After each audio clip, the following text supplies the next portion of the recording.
বন্ধুরা, আজকে আমরা দেখব হ্যারি পটার মুভির second part, Harry Potter of the chamber of secret.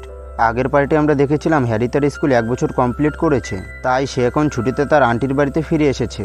কিন্তু এখানে দেখা যায় স্কুলের ছুটিতে হ্যারি বাড়ি আসায় তার প্রচণ্ড মন খারাপ। এর কারণ হলো তার সাথে কেউ ভালো ব্যবহার করতো না। একদিন হ্যারি ঘরের ভিতরে ঢুকে দেখতে পায় একটা অদ্ভুত প্রাণী দাঁড়িয়ে আছে, যার নাম ডবি। হ্যারি তাকে ঘরের ভিতরে দেখে অনেকটা ভয় পেয়ে যায়। ওই প্রাণীটা হ্যারিকে বলে সে যেন এই বছর স্কুলে না যায়, কারণ স্কুলে গেলে হ্যারি মারা যাবার সম্ভাবনা আছে। কিন্তু হ্যারি বলে তাকে স্কুলে যেতে হবে, কারণ এখানে তাকে অনেক অত্যাচার করা হয়, আর ওই স্কুলটাই তার আসল বাড়ি। এই কথা শুনে ডবি ঘর থেকে বেরিয়ে বাইরে চলে আসে, এবং সেখানে হ্যারির আঙ্কেল আন্টি সহ কিছু গেস্ট পার্টি করছিল। ওখানে যাবার পর ডবি জাদুর সাহায্যে পুরো পার্টিটা নষ্ট করে দেয়। এটা দেখে হ্যারির আঙ্কেল মনে করে হ্যারি এই কাজটা করেছে, সেই জন্য হ্যারিকে তার ঘরের মধ্যে বন্ধ করে দেয়, আর ঠিক করে এই বছর হ্যারিকে স্কুলে যেতে দেবে না। তারপর দেখা যায় রাতের বেলায় রন একটা উড়ন্ত গাড়ি নিয়ে সেখানে চলে এসেছে, এবং ও হ্যারিকে তার আঙ্কেলের বাড়ি থেকে নিজের বাড়িতে নিয়ে যায়। তারপর কিছুদিন পর তারা স্কুলে যাবার জন্য স্টেশনে চলে আসে, কিন্তু দেখা যায় সবাই 15-10 নম্বর গেটে ঢুকে যাওয়ার পর হ্যারি আর রন যখন ঢোকার চেষ্টা করে তখন ওই গেটটা বন্ধ হয়ে যায়। সেই জন্য তারা তাদের ট্রেনটা মিস করে ফেলে। তাই হ্যারি আর রন বাধ্য হয়ে উড়ন্ত গাড়িটা নিয়ে স্কুলে পৌঁছয়, কিন্তু ওখানে পৌঁছানোর পর তাদের গাড়িটা একটা গাছের উপর ভেঙে পড়ে। সেই জন্য রনের জাদুছড়িটা ভেঙে যায়। এরপর ধীরে ধীরে তাদের নতুন বছরের ক্লাস শুরু হয়। তখন প্রফেসর একটা খাঁচার ভিতর থেকে কিছু পিশাচ ছেড়ে দেয়, আর তাদেরকে বলে এগুলোকে জাদুর সাহায্যে ধরে নিয়ে আসতে। কিন্তু এই পিশাচগুলো সবার নিয়ন্ত্রণের বাইরে চলে যায়, এমনকি প্রফেসর নিজেও ওগুলোকে ধরতে পারছিল না। সেই জন্য প্রফেসর ক্লাস থেকে চলে যায়। এরপর দেখা যায় হারমোনি জাদুর সাহায্যে ওই পিশাচগুলোকে নিয়ন্ত্রণে নিয়ে এসেছে। আসলে হারমোনি এই ক্লাসের সবচেয়ে ভালো স্টুডেন্ট ছিল। এরপর একদিন সন্ধ্যাবেলায় হ্যারি একটা অদ্ভুত আওয়াজ শুনতে পায়, কিন্তু হ্যারির পাশে দাঁড়িয়ে থাকা রন আর হারমোনি এই আওয়াজটা শুনতে পারছিল না। ওই আওয়াজটা মনে হচ্ছিল দেয়ালের ভেতর থেকে আসছে, আর ওটা এক জায়গা থেকে অন্য জায়গায় যাওয়া আসা করছিল। এবার ওই আওয়াজটাকে ফলো করতে করতে হ্যারি এগিয়ে যেতে শুরু করে, আর কিছুটা সামনে গিয়ে দেখতে পায় রক্ত দিয়ে লেখা আছে রহস্যজনক ঘর খুলে গেছে, এবং এর সাথে দেখা যায় ওদের স্কুলের লাইব্রেরির বিড়াল সেখানে ঝুলে আছে। তারপর কিছুক্ষণের মধ্যেই প্রফেসর ডাম্বেলডোর আর বাকি সবাই চলে আসে। ডাম্বেলডোর বলে এই বিড়ালটা মারা যায়নি, একে মন্ত্রের সাহায্যে বশ করা হয়েছে, আর সঠিক ওষুধ দিয়ে একে আগের মতন ঠিক করা যাবে, কিন্তু ওষুধটা তৈরি করতে বেশ কিছুদিন সময় লাগবে। এরপর কিছুদিন পর হারমোনি প্রফেসর ম্যাকগুনির কাছে ওই রহস্যজনক ঘরটার ব্যাপারে জানতে চায়। তখন প্রফেসর বলে আজ থেকে প্রায় 1000 বছর আগে 4 জন মহান জাদুঘর মিলে এই হগওয়ার্টস স্কুলটাকে প্রতিষ্ঠিত করেছিল, আর ওদের মধ্যে 3 জন সবসময় একসঙ্গে মিলেমিশে থাকতো। কিন্তু 4 নম্বর ব্যক্তি চাইতো এই স্কুলে সেই সমস্ত বাচ্চারা পড়বে যাদের বাবা মা দুজনই জাদুঘর, কিন্তু বাকি 3 জন তার এই কথাটা মানতে রাজি হয় না। সেই জন্য সে স্কুল ছেড়ে চলে যায়, কিন্তু যাওয়ার আগে এই স্কুলে একটা গোপন ঘর বানিয়ে রাখে, যেটাকে রহস্যময় ঘর বা চেম্বার অফ দ্য সিক্রেট বলা হয়। আর ওই ঘরের ভিতর একটা ভয়ানক রাক্ষসকে রেখে ঘরটা ততদিনের জন্য বন্ধ রেখেছে যতদিন না তার কোনো উত্তরাধিকারী এই স্কুলে আসবে। শুধুমাত্র তার বংশধরেরাই পারবে এই দরজাটাকে খুলতে, আর ওই রাক্ষসটা তাদেরকে মেরে ফেলবে যাদের বাবা মা জাদুকর না। এসব শুনে হ্যারি, হারমোনি আর রন ভাবে ড্র্যাকোই হচ্ছে আসল বংশধর, কারণ তার পুরো পরিবার অনেকদিন ধরে নাগশক্তির সাথে রয়েছে। তাই তারা ঠিক করে যেভাবেই হোক ড্র্যাকোর কাছ থেকে জানতে হবে সে আসল নাগশক্তির বংশধর কিনা। এরপর দেখা যায় কিছুদিন পর স্কুলে কুইডিচ খেলা শুরু হয়ে গেছে, আর খেলা শুরু হওয়ার পর একটা ভারী লোহার বল হ্যারিকে তাড়া করতে শুরু করে, যেটা দেখে মনে হচ্ছিল হ্যারিকে কেউ মারার জন্য বলটার উপর জাদু করেছে। কিন্তু দেখা যায় আগের বছরের মতন এই বছরও হ্যারি ওই সোনালি বলটাকে ধরে ফেলেছে, আর খেলা শেষ হওয়ার পর ওই লোহার বলটা এসে হ্যারির হাত ভেঙে দেয়। সেই জন্য তাকে হাসপাতালে নিয়ে যাওয়া হয়, এবং হসপিটালে ভর্তি হওয়ার পর ডবি নামের এই প্রাণীটা তার সাথে দেখা করতে আসে। ডবি তাকে বলে তার স্কুলে আসা উচিত হয়নি, আমি তোমাকে এতবার বারণ করলাম তাও আমার কথা শুনলে না। ডবি তাকে আরও জানায় সেদিন যখন প্ল্যাটফর্মে আসার পর তাদের দরজাটা বন্ধ হয়ে গিয়েছিল ওটা জাদুর সাহায্যে ডবি নিজেই বন্ধ করেছিল, এবং আজকে খেলা চলাকালীন যেই বলটা তার হাতে লেগেছে সেটাও ডবি করেছে। কিন্তু হ্যারি তাকে প্রশ্ন করার আগেই সে সেখান থেকে গায়েব হয়ে যায়। এরপর একদিন হ্যারি যখন ক্লাস শেষ করে যাচ্ছিল তখন সে ওই অদ্ভুত আওয়াজটা আবারও শুনতে পায়, আর ওই আওয়াজটার পিছন পিছন গিয়ে দেখতে পায় ওখানে আরও একটা বাচ্চা পাথরের মূর্তির মতন পড়ে আছে। ঠিক তখনই সেখানে স্কুলে লাইব্রেরিয়ান চলে আসে, আর উনি মনে করে এই সমস্ত কাজগুলো হ্যারি করেছে, কারণ এর আগে যখন এরকম ঘটনা ঘটেছিল তখন সেখানে সবার আগে হ্যারি ছিল, আর আজকেও যখন এই ঘটনাটা ঘটলো তখন সে একাই ছিল। এই জন্য হ্যারিকে প্রফেসর ডাম্বেলডোরের কাছে নিয়ে যাওয়া হয়। প্রফেসর তাকে বলে আমি মনে করি তুমি এই কাজটা করোনি, কিন্তু তুমি আমার কাছ থেকে কোনো কিছু কি লুকাচ্ছ? তখন হ্যারি বলে আমি কোনো কিছুই লুকাচ্ছি না। এরপর কিছুদিন পর হারমোনি রূপ পরিবর্তন করার ওষুধ তৈরি করে ফেলে, আর ওই ওষুধ খেয়ে হ্যারি আর রন ড্র্যাকোর দুটো বন্ধু সেজে তার কাছ থেকে এটা জানার চেষ্টা করে সে নাগশক্তির বংশধর কিনা, কিন্তু ড্র্যাকো বলে সে নাগশক্তির বংশধর না। এরপর কিছুদিন পর হ্যারি ওই স্কুলের মধ্যে একটা ডায়েরি খুঁজে পায়, যার উপরে লেখা ছিল টম রিডেল, আর তারা মনে করে এই ডায়েরির ভিতরে সব প্রশ্নের উত্তর আছে। কিন্তু তারা ডায়েরিটা খুলে দেখে ডায়েরিটা পুরো ফাঁকা, ওর মধ্যে কোনো কিছুই লেখা নেই।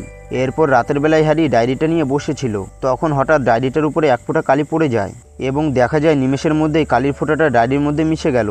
তাই সে ডায়েরির উপর লেখে তার নাম হ্যারি। তখন ডায়েরিতে একটা লেখা ভেসে ওঠে, হ্যালো হ্যারি, আমার নাম টম রিডেল। তখন হ্যারি লেখে, তুমি কি রহস্যময় ঘর সম্পর্কে জানো? ডায়েরিটা উত্তর দেয়, হ্যাঁ আমি জানি, আর এটা আমি তোমাকে দেখাতে পারি। এবার টম রিডেলের এই ডায়েরিটা হ্যারিকে সেই 50 বছর আগের দিনে নিয়ে যায়, যেদিন এই রহস্যজনক ঘরটা খোলা হয়েছিল আর একজন স্টুডেন্ট মারা গিয়েছিল। ডায়েরির মধ্যে ঢুকে দেখে সেখানে টম রিডেল দাঁড়িয়ে আছে আর ওর পাশ থেকে মৃতদেহটা নিয়ে যাওয়া হচ্ছে। এবার টম ডাম্বেলডোরকে জিজ্ঞাসা করে, স্যার এই ঘটনার জন্য স্কুল কি বন্ধ হয়ে যাবে? ডাম্বেলডোর বলে, হ্যাঁ বন্ধ হয়ে যাবে। তখন টম বলে, যদি অপরাধী ধরা পড়ে যায় তাহলে? এরপর দেখা যায় টম স্কুলের একটা বন্ধ ঘরে ঢুকছে আর ওই ঘরের ভেতরে হাগরিক ছিল। টম হাগরিককে বলে, এখন আমাকে বাধ্য হয়ে তোমার কথা সবাইকে বলে দিতে হবে। তুমি হয়তো আশা করনি তোমার পোষা জন্তুটা কাউকে এভাবে হয়তো মেরে ফেলতে পারে। তখন হাগরিক বলে, ও এরকম করতে পারে না। কিন্তু টম তার কোনো কথাই শোনে না আর তার সামনে থাকা একটা বাক্সে জাদুর ছড়ি চালিয়ে দেয়। তখন ওই বাক্সের ভেতর থেকে একটা বড় মাকড়সা বেরিয়ে পালিয়ে যায়। এটা দেখার পর হ্যারি ওই ডায়েরির ভেতর থেকে বেরিয়ে আসে। তখন হ্যারি মনে করে হাগরিকের পোষা মাকড়সাটাই স্টুডেন্টটার খুন করেছে আর আজ থেকে 50 বছর আগে হাগরিক ওই দরজাটা খুলেছিল। ও তাহলে নাগশক্তির আসল বংশধর। এরপর পরের দিন সকালে দেখা যায় হ্যারির রুম থেকে কেউ টম রিডেলের ডায়েরিটা চুরি করে নিয়েছে এবং তার পরের দিন দেখা যায় হারমোনি একটা নির্জীব পাথর হয়ে গেছে। হারমোনির এরকম অবস্থা দেখে হ্যারি ঠিক করে হাগরিকের সাথে এই ব্যাপারটা নিয়ে এক্ষুনি কথা বলতে হবে। সেই জন্য তারা দুজন হ্যারির অদৃশ্য চাদর ব্যবহার করে হাগরিকের বাড়িতে চলে আসে আর তাকে জিজ্ঞাসা করে, তুমি কি রহস্যময় ঘর সম্পর্কে জানো? কিন্তু হাগরিক কোনো কিছু বলার আগেই সেখানে ডাম্বেলডোর আর জাদুমন্ত্রী চলে আসে, কারণ তারা হাগরিককে জেলে নিয়ে যাবার জন্য এসেছিল। কারণ হাগরিকের পুরনো ইতিহাস একটু খারাপ ছিল, কারণ আজ থেকে 50 বছর আগে যখন এই ঘটনা ঘটেছিল তখন হাগরিক আর তার পোষা মাকড়সাকে সন্দেহ করা হয়েছিল এবং বর্তমানে যা ঘটেছে তার জন্য হয়তো হাগরিক দায়ী। তখন হ্যারি আর রন অদৃশ্য চাদরের ভিতর থেকে সবকিছুই দেখছিল। এবার হাগরিককে যখন এখান থেকে জেলে নিয়ে যাওয়া হচ্ছিল তখন সে হ্যারি আর রনের উদ্দেশ্যে বলে, যদি কেউ কিছু জানতে চায় তাহলে মাকড়সার পিছন পিছন যেতে হবে। এরপর সবাই চলে গেলে হ্যারি আর রন লক্ষ্য করে কিছু মাকড়সা জঙ্গলের দিকে যাচ্ছে আর তারা মাকড়সাগুলোকে পিছু করতে করতে একটা গুহার কাছে চলে আসে এবং সেখানে গিয়ে দেখতে পায় হাগরিকের পোষা মাকড়সাটা সেখানে রয়েছে, যে 50 বছর আগে স্কুল থেকে পালিয়ে এসেছিল। আর দেখা যায় মাকড়সাটা অনেক বড় হয়ে গেছে আর কথাও বলতে পারে। মাকড়সা বলে হাগরিক নির্দোষ আর ও কখনোই রহস্যময় দরজা খোলেনি, ওটা অন্য কেউ ছিল এবং তখন যে স্টুডেন্টটা মারা গিয়েছিল সেটা আমি মারিনি। ওই ঘরের ভেতর বিশাল বড় একটা জন্তু রয়েছে এবং ওর জন্ম ওই ঘরের ভেতরেই হয়েছে। এটা শুনে তারা বুঝতে পারে হাগরিক তাহলে নির্দোষ। এরপর কিছুদিন পর তারা হাসপাতালে হারমোনিকে দেখতে যায় আর ওখানে হ্যারি খেয়াল করে হারমোনির হাতের ভিতরে একটা কাগজের টুকরো আছে এবং ওই কাগজের ভিতরে রহস্যময় ঘরের জন্তুর ব্যাপারে সবকিছু লেখা আছে।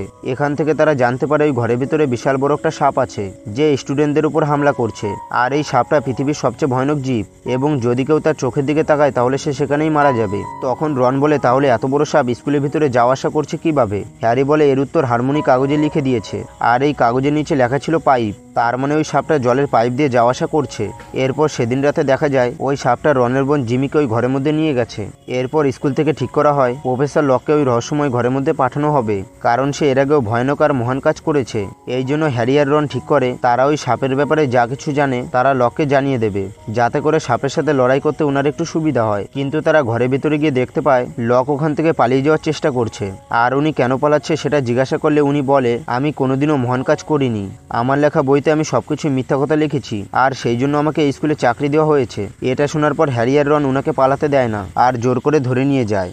এরপর ওরা তিনজন একটা পরিত্যক্ত বাথরুমে যায় আর এখানেই 50 বছর আগে ওই স্টুডেন্টকে মেরে ফেলা হয়েছিল।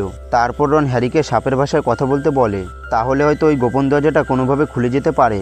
ওর কথা শুনে হ্যারি তেমনটাই করে। তখন দেখা যায় একটা গোপন দরজা খুলে গেছে। তারপর তারা তিনজন ওই গোপন দরজার ভিতরে ঢুকে যায় এবং গিয়ে দেখতে পায় সেখানে 50 থেকে 60 ফুট লম্বা একটা সাপের খোলস পড়ে আছে। এইসবের মধ্যেই প্রফেসর লক রনের কাছ থেকে জাদু ছড়িটা কেড়ে নেয় আর ওই ছড়ি দিয়ে হামলা করে সেখান থেকে পালিয়ে যাওয়ার চেষ্টা করে, কিন্তু ছড়িটা আগেই ভেঙে গেছিল বলে তাই প্রফেসরের জাদু উল্টে তার উপরেই পড়ে। সেই জন্য সেখানে একটা বিস্ফোরণ হয় আর পাথরের টুকরো পরে রাস্তাটা বন্ধ হয়ে যায় এবং রন পাথরের বাইরের দিকে ছিল, তাই হ্যারিকে সামনের দিকে একাই যেতে হয় এবং সামনে গিয়ে দেখে জিমি ও বাকি স্টুডেন্টদের মতো নির্জীব হয়ে পড়ে আছে। এরপর সেখানে টম রিডেল চলে আসে। তখন হ্যারি জিজ্ঞাসা করে, তুমি কি ভূত? সে বলে, না, আমি একটা স্মৃতি আর আমি 50 বছর ধরে নিজেকে ওই ডায়েরির ভিতরে সংরক্ষিত করে রেখেছিলাম এবং বলে 50 বছর আগে হাগরিক কোনো কিছুই করেনি, যা কিছু ঘটেছিল সবকিছুই আমি করেছিলাম আর হাগরিককে ইচ্ছে করে ফাঁসিয়েছিলাম। কিন্তু ওই ঘটনার পর থেকে স্কুলে পাহারাদারি অনেক বেড়ে যায়, সেই জন্য আমি এই ঘরের দরজাটা বেশি খুলতে পারতাম না। সেই জন্য আমি কয়েক বছর ধরে ডায়েরির মধ্যে লুকিয়েছিলাম আর ও হ্যারিকে বলে ও হচ্ছে নাগশক্তির আসল বংশধর। এইসব কথা বলার পর টম ওই সাপটাকে ডাক দেয়। আর হ্যারি যদি এখন সাপটার চোখের দিকে তাকায় তাহলে সে মারা যাবে। কিন্তু হঠাৎ তখন ডাম্বেলডোরের একটা জাদুর পাখি চলে আসে আর হ্যারিকে একটা জাদু টুপি দেয় এবং ওই সাপটার চোখ দুটো নষ্ট করে দেয়, যাতে করে হ্যারি ওই সাপটার দিকে তাকিয়ে লড়াই করতে পারবে। এরপর দেখা যায় ওই জাদু টুপির ভেতর থেকে একটা তলোয়ার বেরিয়ে আসছে এবং হ্যারি অনেক চেষ্টা করার পর ওই তলোয়ারটা দিয়ে সাপটাকে মেরে ফেলে। কিন্তু সাপটাকে মারার সময় একটা বিষাক্ত দাঁত হ্যারির হাতের মধ্যে ঢুকে যায়, সেই জন্য হ্যারি দুর্বল হয়ে পড়ে। তখন টম হ্যারিকে বলে তুমি কিছুক্ষণের মধ্যেই মারা যাবে, আর বলে দেখেছো তো একটা ছোট ডায়েরি কত কিছু করতে পারে। এটা শুনে হ্যারি বুঝতে পারে টমের জীবন এখন ওই ডায়েরির ভিতরে আছে, তাই সে ডায়েরিটা নিয়ে নষ্ট করে দেয়। আর ডায়েরিটা নষ্ট করার সাথে সাথে টম ওখানে মারা যায়। টম মারা যাবার পর সঙ্গে সঙ্গে জিমির জ্ঞান ফিরে আসে আর ও বেঁচে যায়। তারপর ডাম্বেলডোরের পাখিটা আবারও সেখানে আসে আর হ্যারির ক্ষতস্থানটা চোখের জল দিয়ে ঠিক করে দেয়। আসলে এই পাখিটার চোখের জল দিয়ে যে কোনো ক্ষতস্থান সঙ্গে সঙ্গে ঠিক হয়ে যায়। এরপর দেখা যায় হ্যারি আর রন প্রফেসর ডাম্বেলডোরের সামনে দাঁড়িয়ে আছে। ডাম্বেলডোর তাদেরকে বলে তোমরা স্কুলে যতগুলো নিয়ম ভেঙেছো সেগুলো তোমাদেরকে এই স্কুল থেকে বের করে দেওয়ার জন্য যথেষ্ট, কিন্তু তোমরা যেহেতু জীবনের ঝুঁকি নিয়ে এই স্কুলটাকে বাঁচিয়েছো তাই আমি তোমাদেরকে পুরস্কার দেব। এরপর হ্যারিকে বলে তুমি কি জানো তুমি সাপের ভাষায় কেন কথা বলতে পারো? তার কারণ হলো ভল্টিমোট একজন স্বর্গবাসী ছিলেন আর ছোটবেলায় ও তোমাকে যখন মারার চেষ্টা করেছিল তখন ও ভুল করে কিছু শক্তি তোমাকে দিয়ে দেয়, সেই জন্য তোমার মধ্যে এমন কিছু শক্তি আছে যেগুলো ভল্টিমোটের মধ্যে ছিল। এবার হ্যারি আর ডাম্বেলডোর যখন নিজেদের মধ্যে কথা বলছিল তখন সেখানে লুসিয়াস চলে আসে এবং ওখানে দেখা যায় তার সঙ্গে ডবি এসেছে। তখন হ্যারি বলে তাহলে তুমি ম্যালফা ফ্যামিলির গোলাম। লুসিয়াস বলে এখন কি তাহলে আসল অপরাধী ধরা পড়লো? ডাম্বেলডোর বলে এই ডায়েরির সাহায্যে এই কাজগুলো করা হচ্ছিল। এটা শুনে লুসিয়াস একটু ঘাবড়ে যায়, কারণ ছুমন্তর গলিতে উনি জিমির কড়াইয়ের মধ্যে ইচ্ছে করে এই ডায়েরিটা রেখেছিল। তারপর লুসিয়াস সেখান থেকে চলে যায়। এরপর দেখা যায় হ্যারি ওই ডায়েরিটা নিয়ে লুসির কাছে চলে এসেছে আর তাকে বলে আপনার এই ডায়েরিটা ভিতরে রয়ে গিয়েছিল, আমি দেখতে পেয়েছিলাম তুমি ছুমন্তর গলিতে জিমির কড়াই এটা রেখে দিয়েছিলে। এরপর হ্যারির কাছ থেকে ডায়েরিটা নেবার পর ও সেটা ডবিকে দিয়ে দেয় এবং বলে তুমি কখনোই প্রমাণ করতে পারবে না যে ওই ডায়েরিটা আমি রেখেছিলাম।